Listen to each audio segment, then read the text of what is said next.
L'histoire que je vais vous interpréter, je vais la raconter ici, en Bretagne, pas à Carnac cette fois-ci, enfin, ça fait partie de Carnac, à Carlane. Voilà. C'est un lieu-dit qui fait partie de Carnac. Et l'histoire a un rapport avec ce lieu-dit. L'histoire s'appelle Les Trois Frères. Rien à voir avec le film, mais ça a plutôt à voir avec cette maison-là. Voilà. Où, alors je ne sais pas s'ils sont toujours propriétaires, mais on avait des cousins là. Et il y avait trois frères. Voilà. Trois cousins à nous. C'était les Cutas. Commençons l'histoire. Il était une fois une jeune fille. Une jeune fille qui cherchait le grand amour. Mais elle ne le trouva pas. Elle habitait Paris et pourtant personne ne la convenait. Personne. Alors, elle va sur les traces de ses ancêtres, des Bretons. Elle va à Carnac, dans la maison de famille. Elle y va pendant les vacances. Elle n'est pas très emballée. Elle est là, elle s'ennuie. Il y a une boîte de nuit, eh bien elle y va. C'est tout. Mais elle n'est pas très emballée. Carnac, il n'y a pas grand-chose. Enfin, à l'époque.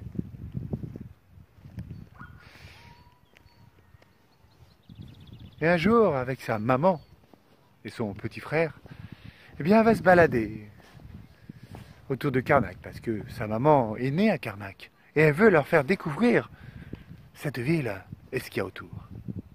Alors, ils vont voir les menhirs. Pas très intéressés, pas très intéressant.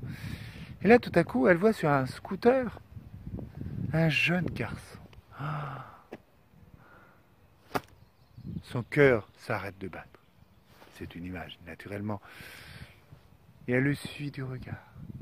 Et voilà que, sur ce scooter, il s'en va. Et elle se met à courir après lui. À courir, à courir, à courir. Tellement vite qu'elle le rattrape presque. Il faut dire qu'il s'arrête à plusieurs reprises. Elle court, elle court, elle court, elle court, elle court. Pas le furet, mais elle court après ce jeune garçon, qui s'appelait Gérard.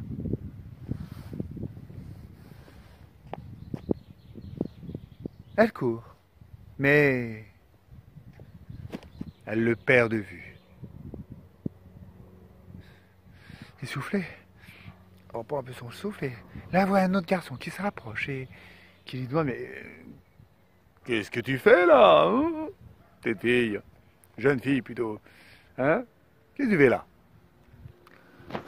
excusez-moi, j'ai vu, vous avez pas vu un jeune garçon sur un scooter là parce que, enfin, je courais pas après mais, enfin, est-ce que vous l'avez vu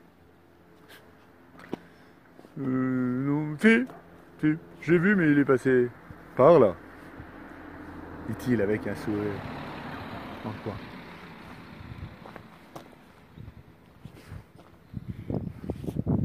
Dit-il avec un sourire en coin. Alors, elle est un peu naïve. Elle s'est dit, bon bah, pourquoi il va me mentir? Et le voilà, qui s'en va.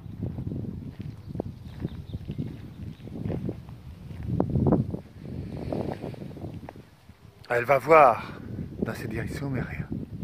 Et là, elle voit un deuxième garçon, qui ressemble un petit peu au premier, mais bon. Elle lui demande, excusez-moi, vous avez pas vu un scooter? Le jeune garçon a dit, si, il est passé par là. Et elle suit. Un peu plus loin, elle voit un autre garçon qui ressemble beaucoup au premier, presque son jumeau, qui lui donne une... C'était les frères de Gérard, qui étaient en train de la faire tourner au bourrique. Ah, les sales ah. C'est pas grave.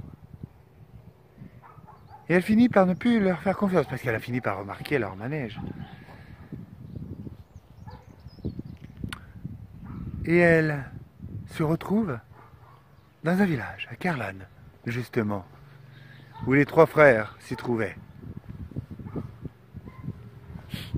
Où les trois frères s'y trouvaient.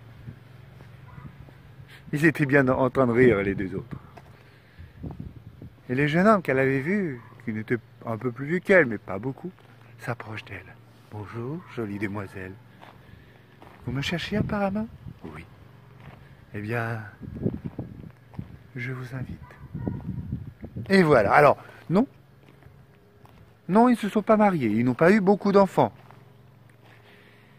Mais, en tout cas, une chose est sûre, c'est qu'ils sont devenus les deux meilleurs amis. Merci. Et à une prochaine fois pour Frédéric raconte. Un autre lieu, une autre histoire.